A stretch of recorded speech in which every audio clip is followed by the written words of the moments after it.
following the reported harassment on a Filipino fishing boat by a Chinese Coast Guard vessel. The Department of Foreign Affairs said the Philippines is entitled to exercise its rights in Ayungin Shoal as it is a part of the country's territory. Denisa Fernandez, our Foreign Affairs reporter, fills us in with the details live. Denisa? The Philippines is entitled to exercise its rights in Ayungin Shoal as it is part of the country's territory, the Department of Foreign Affairs or DFA said after the reported Chinese harassment. The Philippine Coast Guard over the weekend reported that a Chinese Coast Guard vessel drove away a Filipino fishing boat in Ayungin Shoal, which is located 315 kilometers off Palawan. DFA spokesperson Teresita Daza said, and we quote, "Ayungin Shoal is part of the exclusive economic zone and continental shelf of the Philippines. The Philippines is entitled to exercise sovereign rights and jurisdiction in the area without any intervention from another country.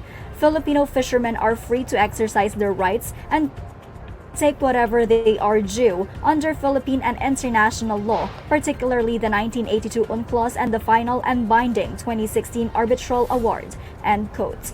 In 2016, the Permanent Court of Arbitration favored the Philippines' claims in the West Philippine Sea and invalidated China's 9-line claim in the South China Sea. The government, the DFA said, formed a permanent presence on Ayungin Shoal in 1995 with the BRP Sierra Madre, the actively commissioned Philippine naval vessel. The agency is just waiting for official reports from military and law enforcement agencies on the incident, Daza said, and then reports will be the basis of the DFA's next move. The DFA assured the public that they are vigilantly monitoring developments in the West Philippine Sea, especially after President Ferdinand Marcos Jr.'s meeting with Chinese President Xi Jinping during the former's state visit to China. Earlier, Marcos said that Xi pledged to find a compromise and find a solution for Filipino fisherfolk to continue fishing in the West Philippine Sea.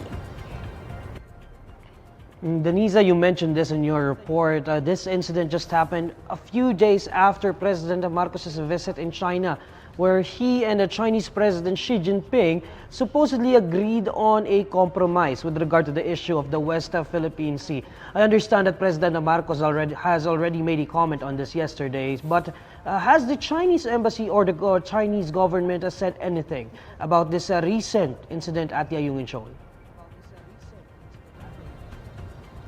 Neil, yes, according to President Marcos, the government has already used a process agreed on with China to resolve such issues. The mechanism is contacting the Chinese government to bring the incident to the attention of President Xi, and that was already done. The Philippines may further pursue filing protests over the incident even after using the mechanism. However, on the part of the Chinese embassy, there is no statement yet on the incident. I'm also interested to know about the supposed agreement on a compromise between the Philippines and China, because what is there to compromise if the Philippine government stand is if the stand of the Philippine government is that what is ours is ours? Yes, Neil, the thing is the West Philippine Sea is ours, yet President Marcos even shared that President Xi pledged to find a solution that will be beneficial for Filipino fishers to fish again in the country's territory. But in fact, fishers group Malakaya asserted that a compromise with China is not needed, as the Philippines has the legal and political claim over our territorial waters. Maybe that's something we have to clarify, because if the stand of the Philippine government is that what is ours, there may be no need for a compromise between the two countries. Thank you, Denisa. That's Denisa Fernandez reporting live.